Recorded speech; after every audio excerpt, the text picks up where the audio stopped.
What's up, you guys? It's your boy Trippy, and here it is, the final breakdown. My final breakdown and prediction for UFC 260, Miocic versus Ngannou 2. I'll be covering the three big fights on the card, and I'll be giving my final predictions as to who I think will win come fight night. So I've already went over in detail how both guys can win in my last two videos. So don't expect a deep, in-depth breakdown. More so just a breakdown and a prediction. But without further ado, let's not keep you guys waiting. So Sean O'Malley versus Thomas Almeida. So we all kind of expected this for Sean O'Malley. The UFC wasn't probably going to give him a name for in the fight. I know that there was rumors that he was probably going to fight TJ Dillashaw, but I believe that they made somewhat the right choice in giving him Thomas Almeida due to the fact that Sean O'Malley technically hasn't earned his way into fighting guys that are very high ranked, like a Cody Garbrandt. Or even, I would have liked him to fight Uriah Faber on this card. I thought that would have been a good fight, but oh well, stuff happens. We're here with Thomas Almeida. So Thomas Almeida hasn't fought frequently since earlier in his career. That was a long time ago. The guy, I believe the stat was he's fought 5 times in the last 5 years. That's not very good coming up against a guy in Sean O'Malley who's been in the octagon, has suffered his first setback. It was a minor setback, but it was a setback against Chito Vera. But the guy, it looks like he's been improving every single time he stepped in the cage, and I expect nothing different from Sean O'Malley. Though Sean O'Malley has this arrogant way of thinking that he didn't think that the calf kick or the kick that landed that gave him that perennial nerve damage was his way to losing that fight. Though he's not looking at it as if he lost that fight fair and square, we can expect the same Sean O'Malley that showed up against Chito Vera to be the same Sean O'Malley that's going to fight Thomas Almeida.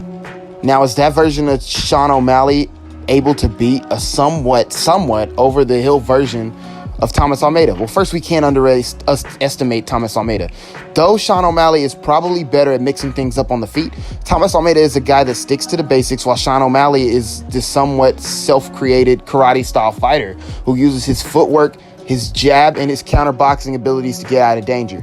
Thomas Almeida sticks a little bit more to what got him to the dance, the basics, essential. He's very fundamentally sound, although he attacks in somewhat linear ways. The guy is a pretty good Muay Thai fighter. He's a pretty good Muay Thai fighter, and that mixes well with his overall mixed martial arts. Thomas Almeida is not to be slept on in this fight, though he is really chinny. And that's hard to see. That's hard to give him a path to victory, fighting a guy like Sean O'Malley who can put him out with his speed and his accuracy at any moment, with the kicks, with the punches. Any way, if this fight lasts too long on the feet, in my opinion, this could be over really fast due to the fact that Sean O'Malley is just so slick on the feet with his boxing and with his kicks and his just kickboxing all around. His striking is so solid against Thomas Almeida, who is solid all around. It's just due to the fact that Thomas Almeida tends to get caught, and when he does get caught, he tends to go down. But Thomas Almeida, let's just think about it like this. Let's just think about this. What if Thomas Almeida goes in there and targets Sean O'Malley's legs? What if he goes in there and targets Sean O'Malley's legs like the vet? Just thinks like a veteran and fights like a veteran and targets Sean O'Malley's legs and slows down some of that movement. We could really see an upset here if he does that. But the main problem is that due to the linear attacks and the somewhat aggressive style of Thomas Almeida, I just don't see a sequence where he can enter in the distance against Sean O'Malley without getting caught with something fast, with the fast hands of Sean O'Malley and the flashiness, whether it's a knee, a kick, a flying knee, a kick, a counter, a jab, anything. I just don't see a sequence where he enters in successfully to score on Sean O'Malley without paying for it. So ultimately, I'm going to go with Sean O'Malley in this. I'm going to go with a first-round knockout. Now, with that being said, let's go ahead and jump into the other big fight. This fight has a lot on the line for your boy Tyron Woodley, and you know what I'm talking about. Tyron Woodley versus Vicente Luque. Now, on paper, on paper, this is somewhat of a hard fight for Tyron Woodley.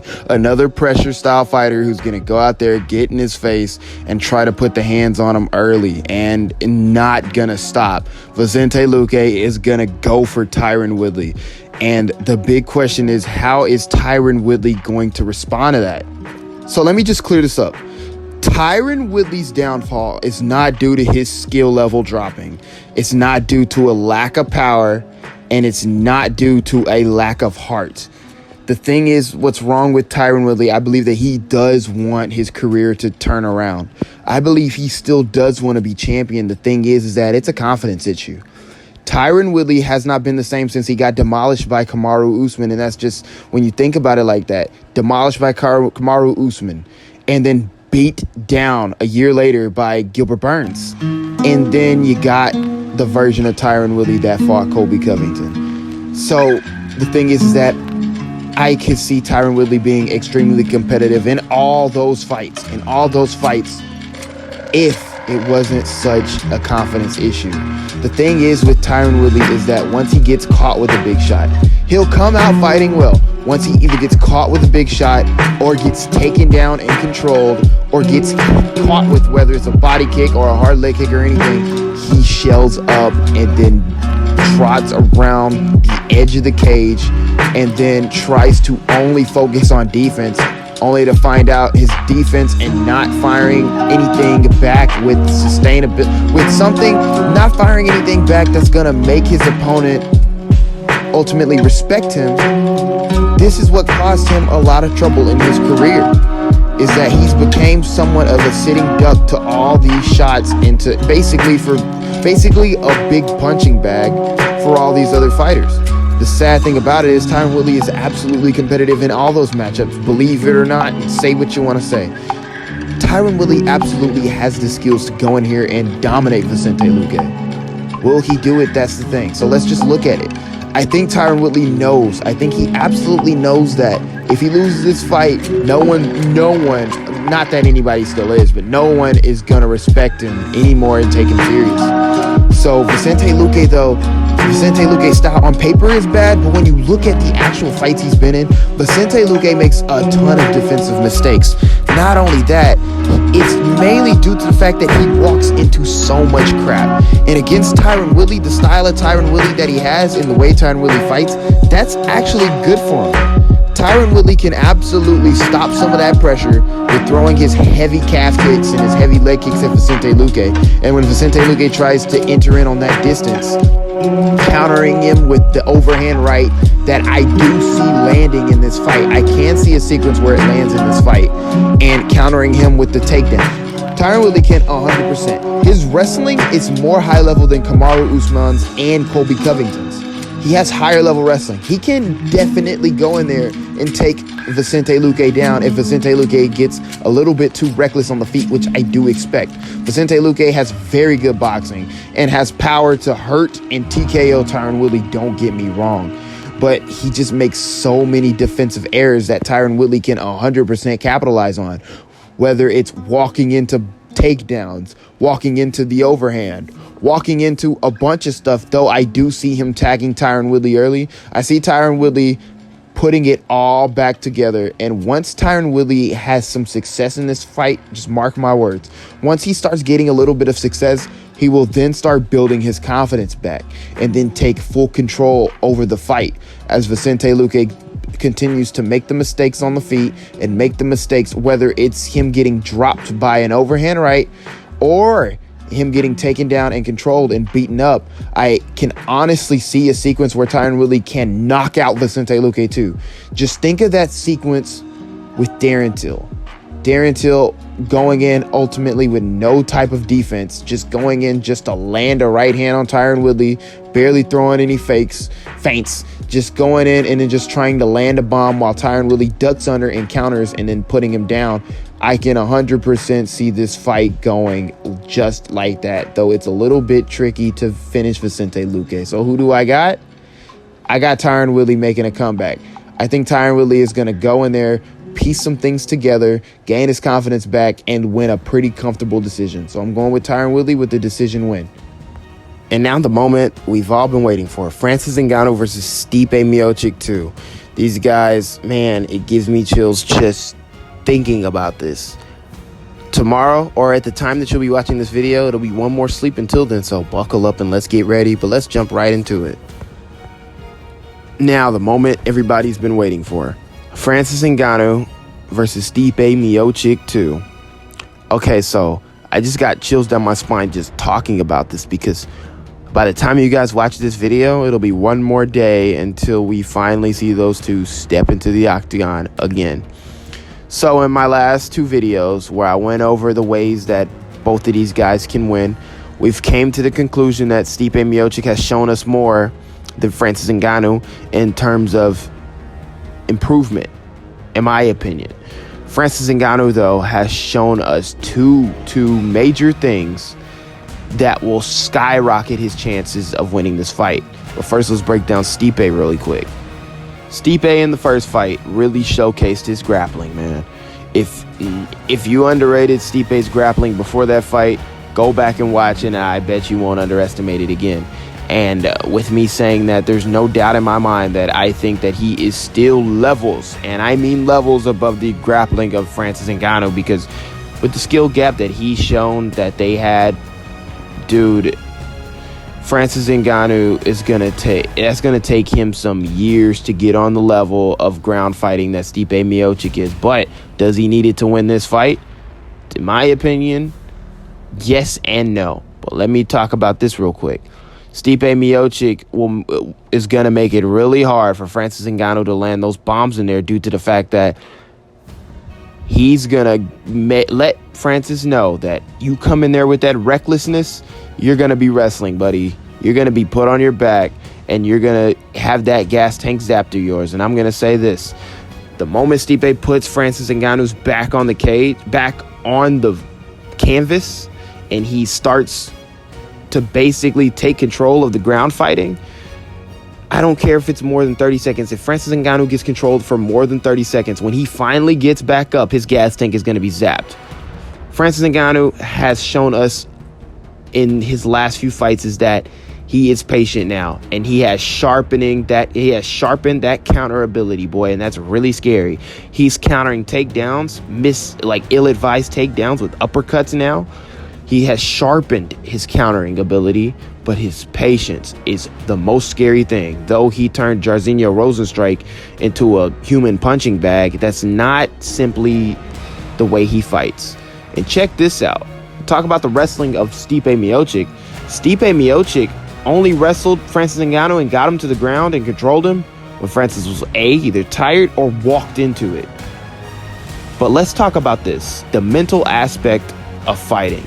So Francis Ngannou will be coming face to face with the man that ultimately took everything that he had and gave him the most deflating loss of his career. He'll be staring that man back in the face. And I understand the highlights and all that stuff. He has to see that. He has to see that. And I understand the press conference, and he saw him in the weigh-ins.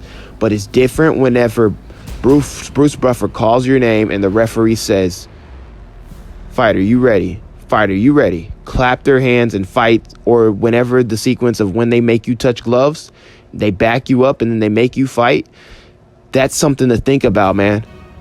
When Stipe starts mixing up the wrestlings with the takedowns and starts putting you on your back, will you start reliving that nightmare? It's questions Francis Ngannou has to ask himself. Will he start reliving that nightmare, get back up to the feet, and as things get tough for him, as we saw that Francis Ngannou has not faced much adversity since the last fight, will that come back to haunt him? Will this be the first time he has to overcome adversity, or the second time again, and he fails again? And Stipe Miocic starts dominating him, because I'm going to tell you this, Stipe Miocic's mental aspect of fighting is that he keeps calm throughout the fight, and he finds the best way to win, and that's what made him a champion. The footwork of Stipe Miocic is going to make Francis Ngannou miss a lot of bombs. The wrestling is going to make that big man balance and put him on his back. But Francis Ngannou has such an X factor with that power, man. He lands once, especially on an ill-advised shot or a counter, or even just hunting him down and landing a big bomb. It has the power to put Stipe out at any given moment. I don't care how tired he is. Francis Ngannou carries extraordinary power throughout the fight. Now, with all this being said, who do I got winning? So, I might throw you guys a curveball here, but I'm going Ngannou. That's right, I'm going with the upset. I think Francis Ngannou is going to go out there, and I think he's going to sleep Stipe Miocic. So I'm going with Francis Ngannou by a knockout win. No, I'm not kidding. I'm going to say by the end of the first or the early second, Francis Ngannou lands on Stipe Miocic, and he's going to put him out. Why do I think that this is going to happen? I think Stipe Miocic has taken a ton of damage in his career, man. I don't know at this point in his career that he could take a clean blow off of Francis Ngannou. Francis Ngannou has otherworldly power, dog.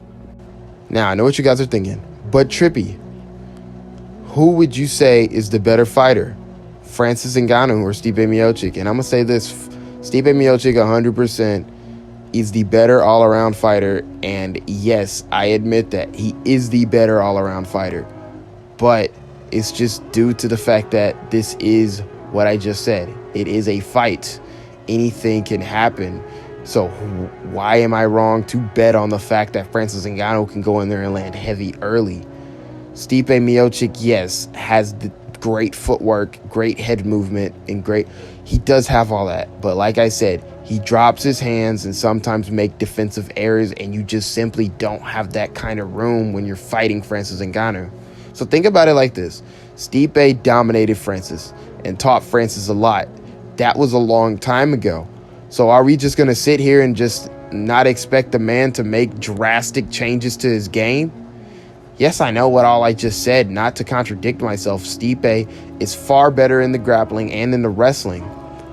But you don't think that this man has done the necessary work on himself to stop the takedowns, improve the gas tank, be more patient, and counter? If I'm honest, the only thing that I'm worried about in terms of Francis Ngannou losing this fight, which there is obviously a massive chance of him doing, the only thing I'm worried about is the mental and the gas tank, man. Is that the mental ability? Is that what if Stipe does come in and land a takedown early, like in the first 20 or 30 seconds, and he controls Francis on the ground again? How is Francis going to get up and combat that? He has not shown us that he overcame any type of serious adversity, but what he has shown us is that if he lands, it's over.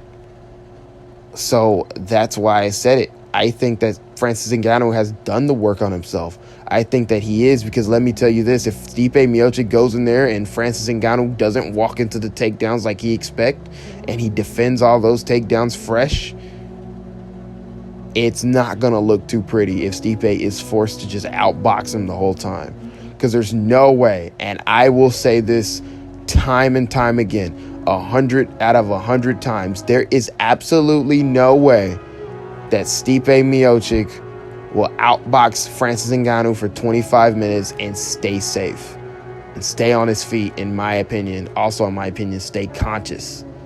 That's just not going to happen. So I'm going to go Ngannou, and I think that this is going to be a new era of the heavyweight division. Kind of like an out with the old, in with the new style approach. Francis Ngannou is going to knock out